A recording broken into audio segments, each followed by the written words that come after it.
해외여행 출발 전 이거 안 챙기면 바로 입국 거부 당할 수 있습니다. 여권 말고도 꼭 확인해야 할 게 있다는 거 알고 계셨나요? 요즘은 일부 국가에서 전자여행 허가나 사전 입국 신고처럼 출발 전에 반드시 완료해야 하는 절차들이 생겼습니다. 오늘 영상에서는 해외여행을 준비할 때 반드시 알고 가야 하는 실제 제도와 절차를 정리해 드릴게요. 이거 알고 가시면 공항에서 괜히 당황하거나 카운터 앞에서 서류 다시 찾느라 시간 버리는 일 줄이고 입국 심사도 훨씬 여유롭게 통과하실 수 있습니다. 바로 시작하시죠. 첫 번째는 미국입니다. 미국을 비자 없이 여행할 때 가장 기본이 되는 것은 에스타 전자여행 허가예요. 에스타는 여권 정보와 직접 연결되는 제도라서 여권을 새로 발급받았다면 반드시 다시 신청해야 합니다. 기존 승인 내역이 남아있더라도 여권 번호가 바뀌면 효력이 사라져요. 미국 입국 시 지문이나 얼굴 같은 생체 정보는 사전에 등록하는 절차가 따로 있지는 않습니다. 미국에 도착해서 공항이나 항구의 입국 심사대에서 여권을 제시하는 순간 미국 세관 국경보호청이 자동으로 수집해요.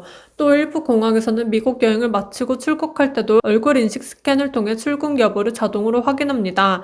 이 과정은 별도 신청 없이 탑승 게이트 근처에서 자연스럽게 진행돼요. 두 번째는 유럽입니다. 유럽 여행을 계획하고 있다면 앞으로는 ETIAS와 EES 이 두 가지 제도로 나눠서 이해해 두는 게 좋아요. 먼저 ETIAS는 무비자로 쉥겐 지역에 입국하려는 여행자를 대상으로 한 사전 전자여행 허가 제도입니다. 미국의 에스타와 비슷한 개념이에요. ETIAS는 프랑스, 독일, 이탈리아, 스페인 등 유럽 대부분 국가와 아이슬란드, 노르웨이, 스위스, 리텐슈타인을 포함한 쉥겐 지역 국가에 적용될 예정이에요. 다만 영국과 아일랜드는 쉥겐 지역이 아니어서 ETIAS 대상은 아닙니다. 중요한 점은 ETIAS는 아직 시행되지 않았고 2026년 4분기 이후 도입 예정이라는 점이에요. 다음으로 EES, 유럽 출입국 기록 시스템은 사전 허가 제도는 아니에요. EES는 쉥겐 지역에 입국하는 비유럽 여행자의 입국 출국 기록을 전산으로 관리하는 시스템입니다. 입국할 때 여권 도장 대신 얼굴 사진과 지문을 등록하고 체류 기간을 자동으로 계산해요. 이 제도는 2025년 10월 12일부터 단계적으로 시행되고 있습니다. 모든 유럽 국가가 한 번에 시작하는 방식이 아니라 국가와 공항별로 순차적으로 도입되고 있어요. 그래서 지금도 일부 공항에서는 여권 도장을 찍는 경우가 남아 있습니다. 이 과도기를 거쳐 2026년 4월 10일부터는 완전히 EES 시스템으로 전환될 예정입니다. EES 등록은 입국 심사 과정에서 진행되기 때문에 출발 전에 따로 신청할 필요는 없어요. 세 번째는 영국입니다. 영국은 비자 면제 국가 국민을 대상으로 전자여행 허가 ETA 제도를 도입했어요. ETA는 비자가 아니라 영국 출발 전에 반드시 받아야 하는 사전 여행 허가입니다. 관광이나 가족 방문처럼 6개월 미만 비영리 목적의 단기 방문에 적용돼요. 만약 영리 목적이라면 기존처럼 목적에 맞는 정식 비자를 받아야 합니다.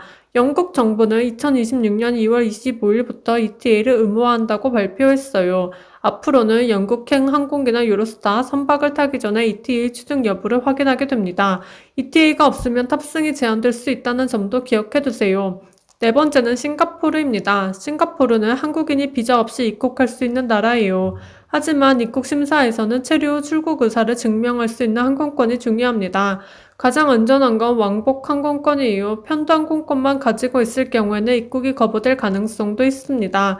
다만 반드시 한국으로 돌아오는 왕복 항공권일 필요는 없어요. 제3국으로 출국하는 항공권이 있다면 체류 기간이 끝난 뒤 싱가포르를 떠날 계획이 분명하다는 점을 충분히 설명할 수 있습니다. 다섯 번째는 뉴질랜드입니다. 뉴질랜드에 입국하는 모든 여행자는 입국 신고서를 반드시 제출해야 해요. 세관 신고와 검역을 위한 필수 절차입니다.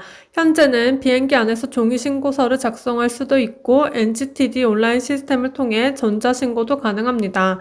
온라인으로 미리 작성해두며 입국 시 QR코드를 제시하는 방식으로 조금 더 빠르게 심사를 통과할 수 있어요. 2024년 이후에는 이 전자신고 방식을 권장하는 항공편도 많아졌습니다.